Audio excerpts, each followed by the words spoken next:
सभी भाइयों को जय श्री राम। मैं कृष्णा ज्योतिषी आपका ज्योतिष में स्वागत करता हूं। आज हम लोग जन्म कुंडली के ऐसे दोष के बारे में जानेंगे। उस दोष का नाम है काल सर्प दोष। काल सर्प दोष ये क्या है? काल सर्प दोष एक अजगर सांप है। उस अजगर सांप का मुंह जो है ना वो राहु है, और उस अजगर सर्प का जो पूंछ है ना वो केतु है। और किसी भी कुंडली में यदि काल सर्प दोष बनता है तो उस व्यक्ति को बड़े बड़े संकटों का सामना करना पड़ता है, बड़ी बड़ी मुसीबतों का सामना करता है। उसे कोई भी काम में सफलता मिलने का बहुत काम करता है, लेकिन सफलता उसे नहीं मिल पाती है, बड़ी बड़ी मुसीबतों का सामना करना पड़ता है। तो काल सर्प दोष इसके कारण क्यों ऐसा? काल सर्प दोष ऐसा क्या है जो काल सर्प दोष के कारण मुसीबतों का सामना करना पड़ता है, हम जानेंगे। मान लो कोई भी या किसी भी जातक या किसी भी भाई बहन की कुंडली में काल सर्प दोष बना हुआ है, तन स्थान पर बना हुआ है काल सर्प दोष, और किसी भी बच्चे की कुंडली में बना हुआ है काल सर्प दोष, तो आप देखिए वो बच्चे की बुद्धि 18 वर्ष तक तो ठीक रहेगी, और जैसे जैसे वो बच्चा आगे बढ़ता जाएगा, आगे बढ़ते बढ़ते उसकी बुद्धि खराब होना चालू हो जाएगी। 18 वर्ष के बाद में वो जिस काम में हाथ डालेगा उसे सफलता नहीं मिला करेगी। जिस काम में भी वो जो भी काम करने का सोचेगा उसमें उसे निराशा ही निराशा मिलेगी। अगर मान लो राहु ग्रह तन स्थान पर बैठा और केतु ग्रह पत्नी स्थान पर बैठा, उपरतम जिसे लग्न स्थान कहते हैं हम, तो यहाँ पर राहु क्या करेगा? राहु उसके शरीर को कष्ट देगा, उसके शरीर को कहीं ना कहीं, उसका शरीर तो सांवला रहेगा क्योंकि राहु का कलर है सांवला, काला कलर है राहु का। तो राहु का कलर, राहु बैठने से उसका कलर कैसा रहेगा? यहाँ पर सांवला कलर रहेगा।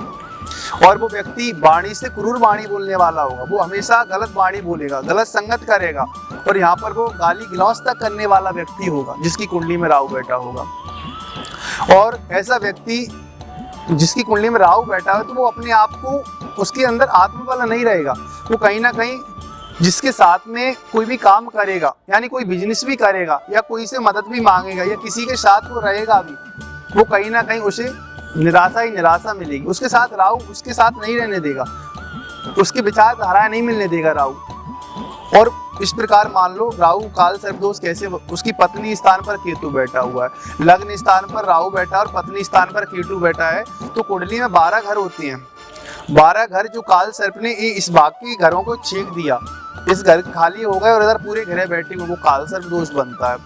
तो जो इधर के घरों को छेक दिया, मान लो कि परिवार स्थान, दूसरा कुटुंब स्थान, भाई बहन पराक्रम स्थान, माता का स्थान, बुद्धि और विद्या का स्थान और संतान का स्थान, और शत्रु स्थान, तो ऐसे व्यक्ति को इन चीजों का सामना करना पड़ेगा। पहले कि परिवार से उस व्यक्ति की नहीं बनेगी, परिवार में कहीं ना कहीं वो परिवार में रह के परिवार से खुश नहीं रह पाएगा, भाई बहन के साथ उसकी नहीं बनेगी, भाई बहन पे क्रोध करेगा, भाई बहन से लड़ाई झगड़ा करेगा, पराक्रम उसका आगे नहीं बढ़ेगा, और कहीं ना कहीं माता को भी कष्ट देगा। ये काल सर्प दोष अगर यहाँ पर बनता है तो माता को तक कष्ट झेलना पड़ेगा, बीमारियों का सामना करना पड़ेगा, प्रॉपर्टी से संबंधित, यानी प्रॉपर्टी होगी तो प्रॉपर्टी को भिगवाने का तक काम करेगा ये काल सर्प दोष।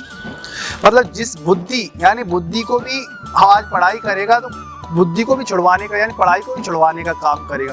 मतलब जो भी व्यक्ति पढ़ाई तो कर लेगा, यानी जो भी काम होगा, लेकिन वो पूर्ण रूप से नहीं हो पाएगा, बड़े बड़े मुसीबतों का सामना करना पड़ेगा। और पत्नी स्थान पर केतु बैठा हुआ, राहु उसका मुंह है, अब मुंह से खाएगा पूंछ तक जाएगा, तो पत्नी के और पति में पति पत्नी आपस में झगड़ा होगा, उनकी विचारधाराएं एक नहीं मिलेंगी, पति उल्टे सीधे काम करेगा तो पत्नी कहीं ना कहीं कहेगी भाई तुम ऐसा काम करते हो, ये काम मत करो, तो वो मना करेगी, तो आपस में झगड़ा बनेगा, विवाद बनेगा, तो दोनों विचारधाराएं एक नहीं मिलेंगी, दोनों का जीवन लड़ाई में निकलता रहेगा। यदि ऐसे व्यक्ति का हमने सही टाइम पे उपाय नहीं किया तो बहुत मुसीबतों का सामना करना पड़ेगा। और ऐसा व्यक्ति बार बार जब राहु की महादशा आएगी या केतु की अंतर्दशा आएगी तो ऐसे व्यक्ति को गलत संगत में जाने का प्रयास करेगा, नशा कर सकता है, गलत संगत कर सकता है, गलत लाइन में फंस सकता है। ऐसा व्यक्ति काल सर्प के कारण होता है। और जिसकी कुंडली में राहु बैठा होता है ऐसा व्यक्ति शराब से संबंधित बिजनेस करता है और बड़े बड़े कष्टों का सामना भी करता है। तो इन कष्टों से हमको बचना है तो हमें इसका उपाय करना पड़ेगा। हम इसका क्या उपाय करेंगे?